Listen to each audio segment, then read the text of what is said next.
Untuk selanjutnya kita ke proses pengirisan atau pengupasan cangkang atau kulit dari tanaman umbi gadung ini ya teman-teman. Nih seperti ini ya, kita kupas dulu dan usahakan ya teman-teman kita memakai safety atau pakai sarung tangan plastik atau karet ya. Saat pengupasan umbi gadung sebaiknya kita harus hati-hati teman-teman. Untuk safety kita bisa menggunakan sarung tangan plastik atau sarung tangan karet, karena kadang-kadang getah dari umbi gadung ini bisa menyebabkan gatal-gatal. Tapi jangan terlalu tipis juga, jangan terlalu tebal juga ya, biar cepat kering. Kemudian untuk tahap selanjutnya yaitu proses pengirisan. Untuk proses pengirisan jangan terlalu tipis ya teman-teman, karena akan mudah hancur, dan juga jangan terlalu tebal karena akan sulit untuk mengeluarkan kadar air atau kadar racun dari umbi gadung. Yang sedang-sedang aja deh.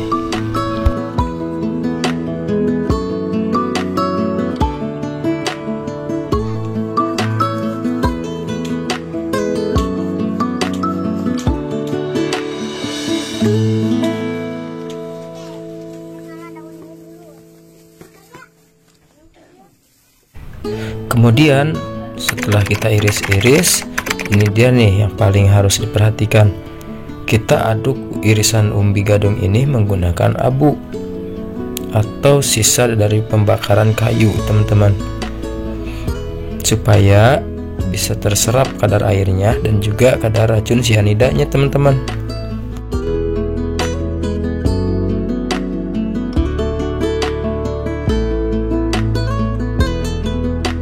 Setelah semuanya diaduk dengan merata, kemudian kita ke tahap selanjutnya, yaitu proses mengeluarkan kadar air dari umbi gadung.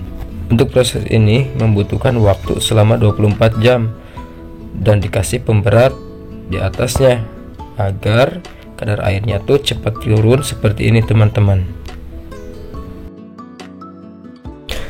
Setelah proses pengeluaran air, kemudian kita cek ya teman-teman, tuh kan sudah tidak ada air yang keluar dari karung ini.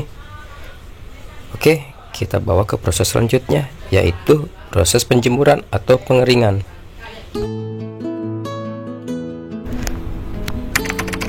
Untuk proses penjemuran atau pengeringan bisa di oven atau manual seperti ini, yaitu dijemur di terik matahari. Usahakan dijemur sampai kering ya teman-teman, sebelum ke proses kita selanjutnya, yaitu perendaman. Pokoknya proses pengolahan umbi gadung itu lumayan rumit dan prosesnya lama teman-teman, tapi hasilnya juga akan memuaskan.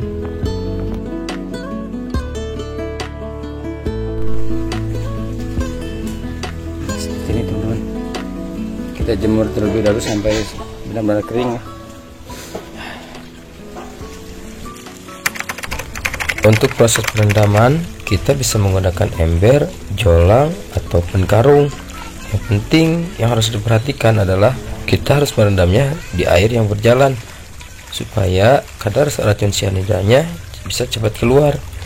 Dan proses ini membutuhkan waktu selama 24 jam karena agar bisa benar-benar kadar cyanidanya terbuang teman-teman.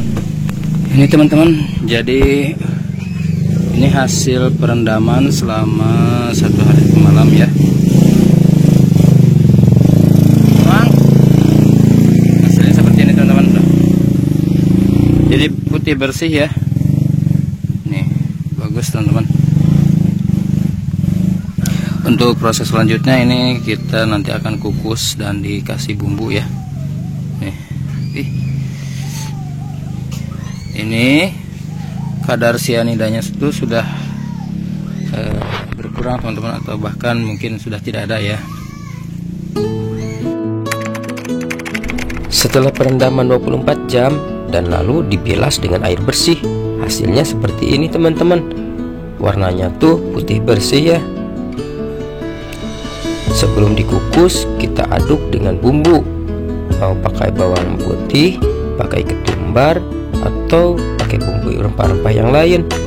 Tapi kalau aku lebih suka yang original, yaitu hanya menggunakan garam dan juga micin atau penyedap.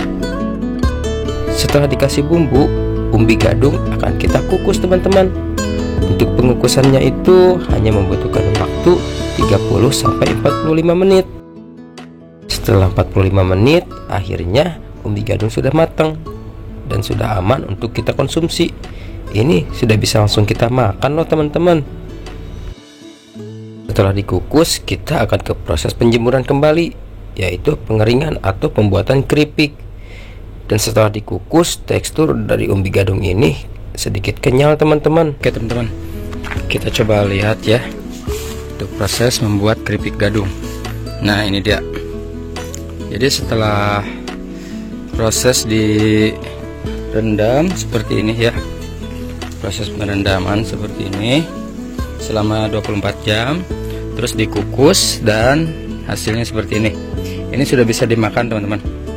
Lihat tuh. Jadi penjemurannya seperti ini teman-teman. Ini sudah bisa dikonsumsi ya, sudah melalui proses yang lumayan panjang, sekitar berapa hari ya, seminggu lah ada. Jadi hasilnya seperti ini teman-teman. Ini sudah dikukus juga, tinggal dikeringkan dengan cara dijemur manual menggunakan matahari, lalu bisa digoreng teman-teman jadi kerupuk. Nah kita coba yang ini yang sudah ini sudah dikasih bumbu ya, garam sama mecin juga.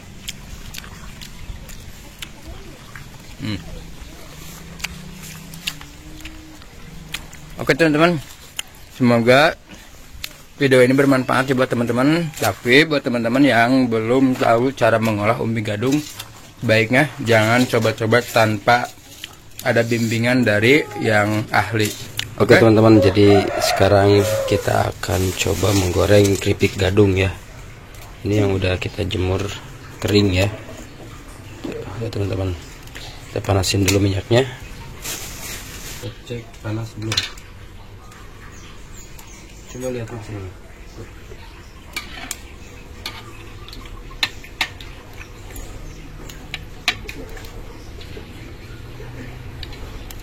Jadi harus benar-benar panas ya teman-teman.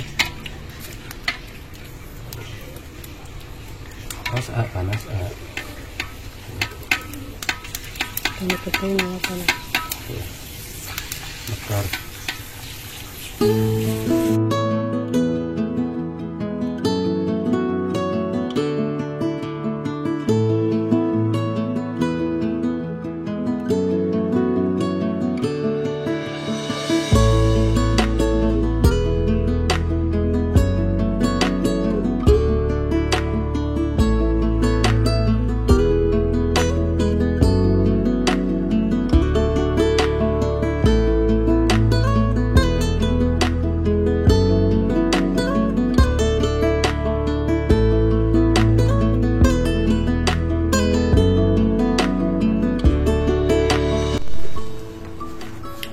Oke teman-teman, keripik gadungnya sudah beres digoreng ya, sudah matang. Nah hasilnya seperti ini teman-teman.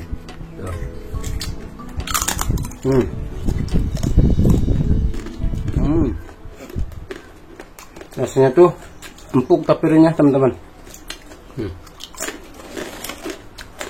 Setelah proses yang begitu panjang, dari pengupasan kulitnya hingga pengadukan menggunakan abu bakar, terus dijemur, terus direndam, dijemur lagi, dan hasilnya seperti ini ya. Kita coba pakai saus ya teman-teman, kayaknya enak nih.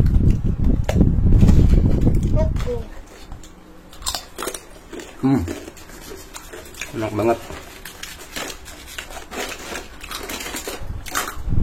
Jadi yang tipis-tipis itu hasilnya akan seperti ini. Dia tuh hancur ya teman-teman.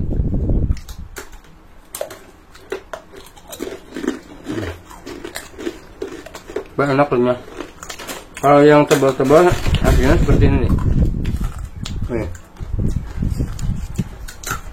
Kita coba yang tebal ya. Agak keras. Ternyata tidak teman-teman, tetap renyah ya. Umbi gadung memang memiliki racun cyanida yang cukup tinggi dan berbahaya. salah satu efek dari umbi gadung yaitu bisa menyebabkan mual, muntah, pusing, sakit kepala, dan diare yang berkepanjangan. Namun, umbi gadung juga bisa menjadi makanan alternatif atau menjadi salah satu cemilan yang sangat lezat.